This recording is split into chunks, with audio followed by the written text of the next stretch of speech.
Rest at the Home Depot and at the garment factory, and they're starting to throw canisters into the crowd.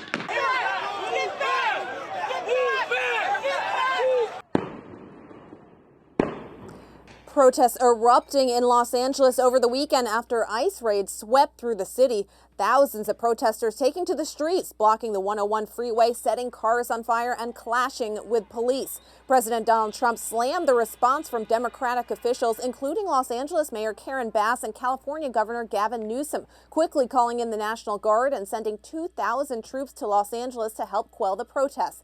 That move has now set up another major political standoff between Trump and Newsom. The governor has now said he's going to sue the president, saying he illegally acted to federalize the National Guard. White House Press Secretary Caroline Leavitt taking to X this morning, saying Newsom did nothing as violent riots erupted in Los Angeles for days, going on to say President Trump has stepped in to maintain law and order. Joining me now is the Hill's White House reporter, Brett Samuels. Brett, thank you so much for joining us. Newsom has accused Trump of sending in the National Guard because the government wants a spectacle and wants to manufacture chaos and violence. He's also threatened to sue the president over the deployment. What's his legal standing, and what exactly is he accusing Trump of illegally doing?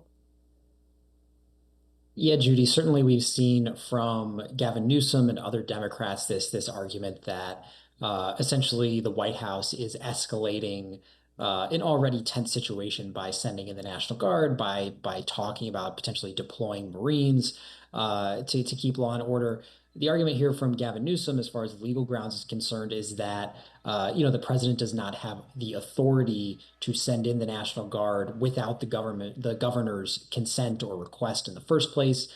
We actually saw this play out in 2020 when there were protests over the killing of George Floyd that took place across the country, where Trump actually acknowledged in an interview that he couldn't send in the National Guard to certain Democrat-run cities and states because governors and mayors were not consenting. So that's sort of at the crux of the argument here, is that Trump essentially overstepped his authority, that he acted without Governor Newsom's consent or approval. So we'll see how that plays out in court. Brett, as you know, Gavin Newsom also had a public spat with border czar Tom Homan, going as far as pushing the leader of ICE to arrest him. Now it seems Homan has backed off a bit. Yeah, certainly, Gavin Newsom getting, fairly aggressive with his rhetoric, essentially daring the federal government to come after him to make good on their threats, to arrest officials. We saw President Trump over the weekend essentially say that if officials in California were, obstructing these efforts to send in the National Guard or to restore law and order, that they could be arrested themselves if they were violating the law. So Gavin Newsom sort of, taking it one step further and daring the federal government to come after him and arrest him.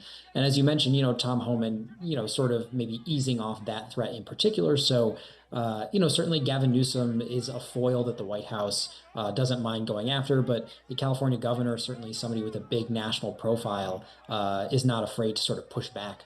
President Trump posted to Truth Social overnight saying he's directing Homeland Security Secretary Kristi Noem, Defense Secretary Pete Hegseth, and Attorney General Pam Bondi to take the necessary action to liberate Los Angeles from the migrant invasion and stop the riots. Has there been any update on what his administration has planned? Yeah, certainly we're sort of waiting to see what the next official steps are. Obviously, we know about the National Guard. The Pentagon has sort of put a number of Marines and troops in the region sort of on standby, essentially, and it's unclear what exactly their role would be. Obviously, there are laws against the military being used as sort of law enforcement officers. But certainly, the administration is sort of signaling that it's prepared to ramp up, it is prepared to continue to sort of exert pressure on California. Obviously, this is a political fight that they don't mind having, feeling like this makes Democrats look weak on immigration, look weak on sort of crime and civil unrest. So certainly the White House, I think, is going to continue to sort of position itself as, the party that is stepping in to restore law and order. And we'll see just how far they go in that.